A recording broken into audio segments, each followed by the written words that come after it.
Okay, hi everyone.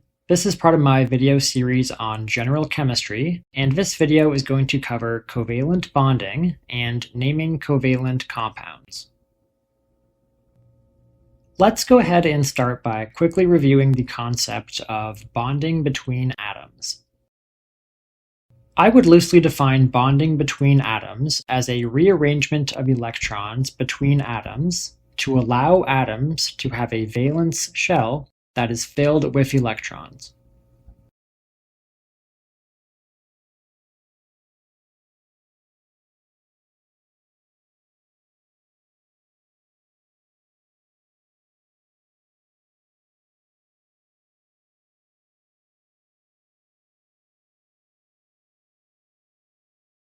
There are two types of bonds that can occur between atoms.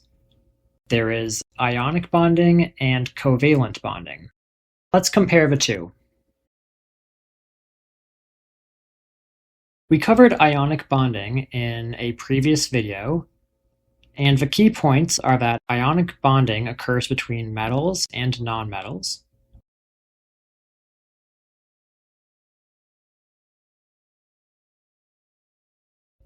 And it is a complete transfer of electrons, which creates ions that are attracted to each other.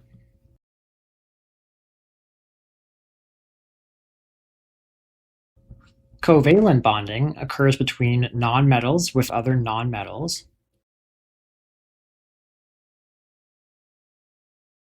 And covalent bonding is more of a sharing of electrons. Let's expand on the concept of covalent bonding. Atoms are able to rearrange themselves so that they share their valence electrons with other atoms. Each atom contributes one of their valence electrons to a covalent bond. Then both atoms have access to both of the two electrons within the covalent bond.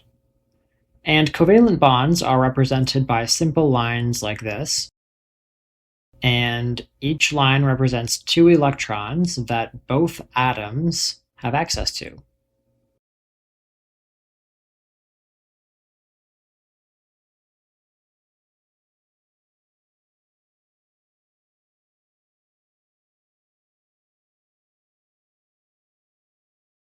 Let's discuss covalent bonding in the context of different atoms, starting with hydrogen. Recall that hydrogen is considered a nonmetal despite being on the far left side of the periodic table, and hydrogen has one proton and one electron. Hydrogen's valence shell holds two total electrons, so the first shell would be represented by the first row. And to fill that shell, we would need two electrons. So hydrogen has a goal of making one covalent bond, which would give it access to two electrons, and that would complete its valence shell. One way hydrogen can do that is by making a covalent bond with another hydrogen atom. Both atoms would contribute their electron to make a covalent bond.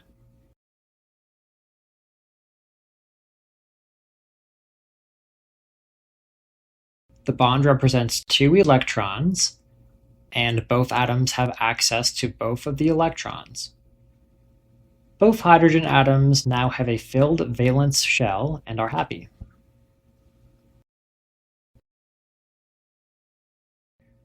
The next group we will talk about is the halogens, and the halogens is this group here. Let's draw the Lewis dot diagram for fluorine. Note that all the halogens would have this same valence electron shell arrangement because they are all in the same group. So all of them have 7 valence electrons and are looking to gain access to one more electron to fill that shell. If the halogens undergo covalent bonding, they would want to make one covalent bond because they are missing one electron. they would give their unpaired electron to contribute to a covalent bond. One way to achieve this would be for two fluorine atoms to combine their unpaired electrons into a covalent bond.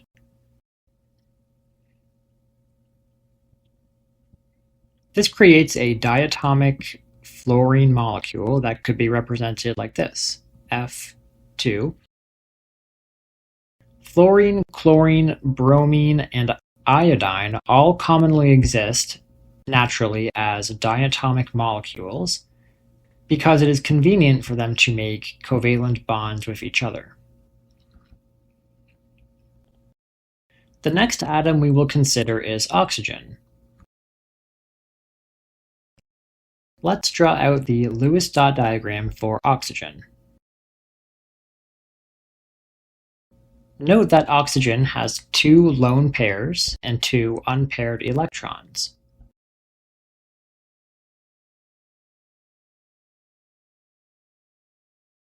So when oxygen makes covalent bonds, its goal is to gain access to two more electrons. A common example of this is a well-known covalent molecule called water, H2O. We take one oxygen atom, and each of its unpaired electrons are used to make a covalent bond to a hydrogen like this. And we end up with a water molecule. All three atoms in this molecule are happy with this arrangement. The oxygen atom has access to 8 electrons, and each hydrogen has access to 2 electrons, so everyone is happy. It would also follow that oxygen could make bonds with the halogens.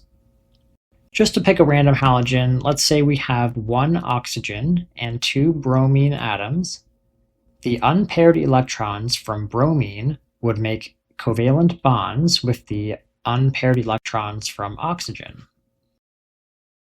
And we would get a structure like this.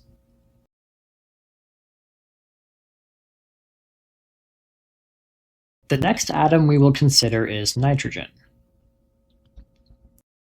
Let's draw the Lewis dot diagram for the nitrogen atom. This time we have one lone pair and 3 unpaired electrons. One common covalent molecule involving nitrogen is NH3.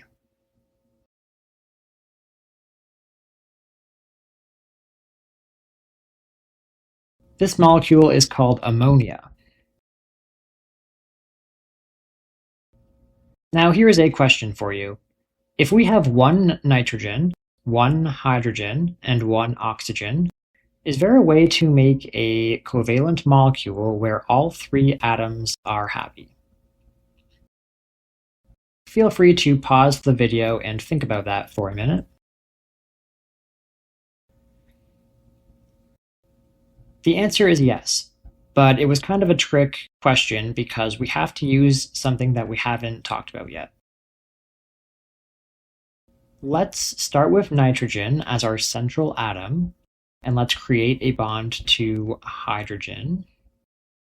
At this point, nitrogen and oxygen are both looking for access to 2 more electrons.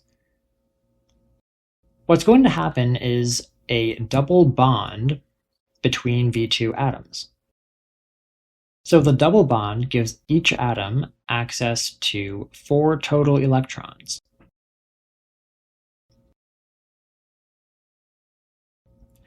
Let's count the electrons to confirm that nitrogen and oxygen have access to enough electrons to fill their valence shell. In other words, let's make sure that both of them have access to 8 electrons. So oxygen has 2 lone pairs, so that's 4 total electrons, and then 2 covalent bonds. Each covalent bond gives access to 2 electrons, so oxygen has 8, so it is happy. And then nitrogen has 1 lone pair, which is 2 electrons, and 3 covalent bonds, which are 2 electrons each, so nitrogen ends up with 8. So all atoms are happy. The next important atom to consider is carbon. Let's draw out the Lewis dot diagram for carbon.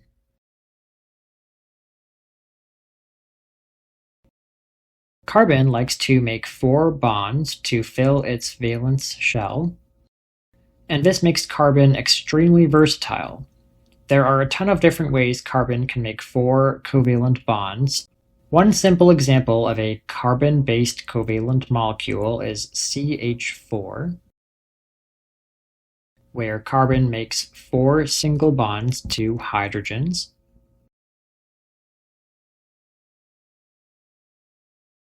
This makes carbon happy because it has access to 8 electrons,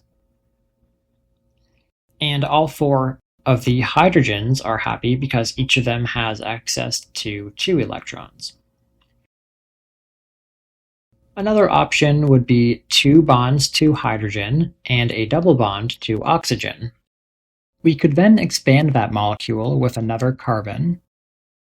Then this new carbon wants to make 3 more bonds, and from there we have infinite possibilities of molecules we can make because we can keep adding more and more carbons, and each carbon has different options for which atoms it bonds with. Carbon-based covalent molecules like this are the basis for organic chemistry. Next, we are going to pivot into naming binary covalent molecules.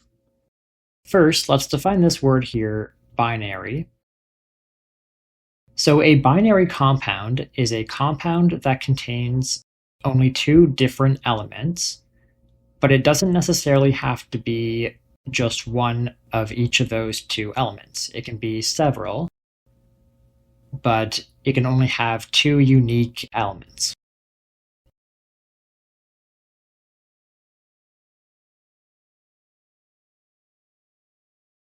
Here are the rules that you must follow for naming binary covalent molecules. You'll notice that there are some similarities to the rules for naming ionic compounds, but there are some key differences. Rule 1 is that you still use the suffix "ide" for the second atom in the compound's formula.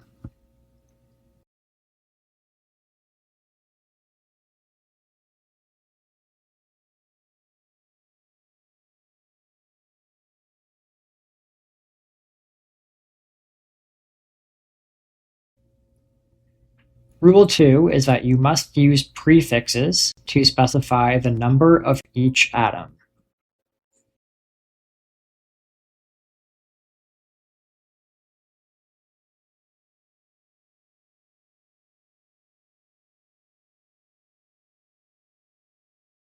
The prefixes are mono, di, tri, tetra, penta, hexa, hepta, and octa.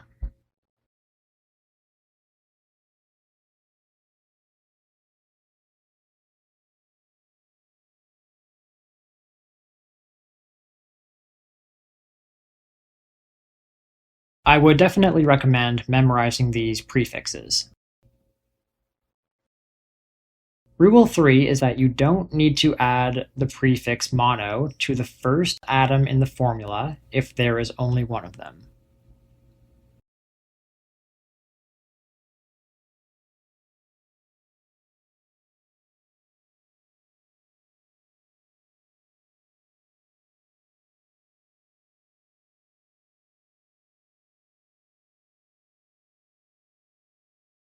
Rule 4 is that you do need to add mono to the second atom if there is only one of them.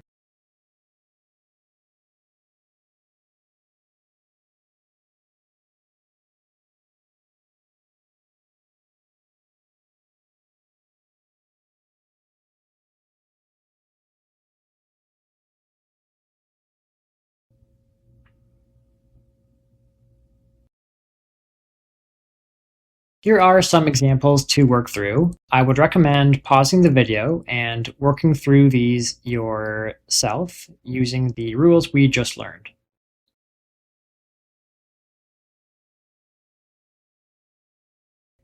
So this first one would be carbon tetrachloride.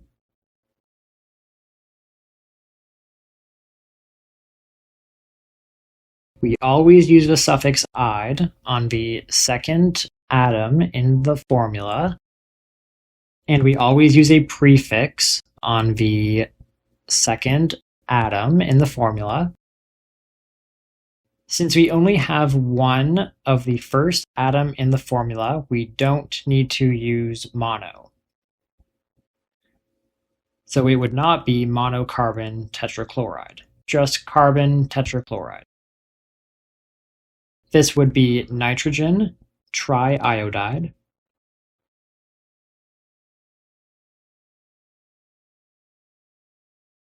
And this would be carbon dioxide.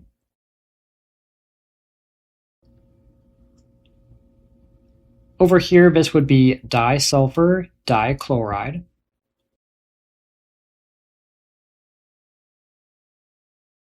Since the first atom in the formula is not just one, we must use a prefix to specify we have two of them.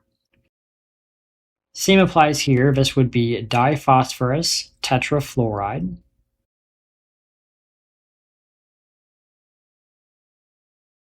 And here we have dibromine monoxide.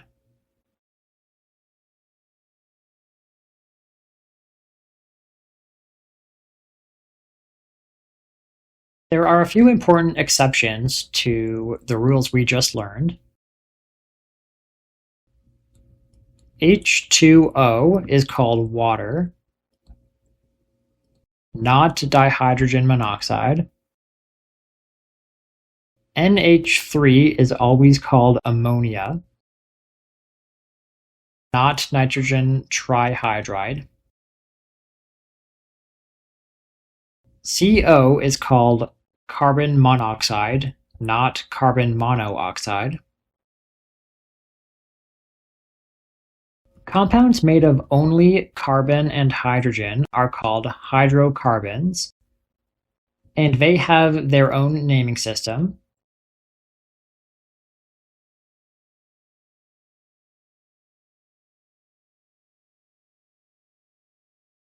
And acids also have their own naming system. We will discuss acids and their naming later.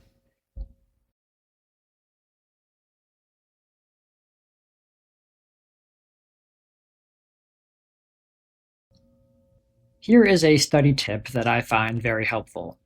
The Hofbrinkels are the atoms that naturally exist as diatomic molecules. Hydrogen and the halogens connect with single bonds. Oxygen and sulfur connect with double bonds. And nitrogen connects with a triple bond to another nitrogen atom.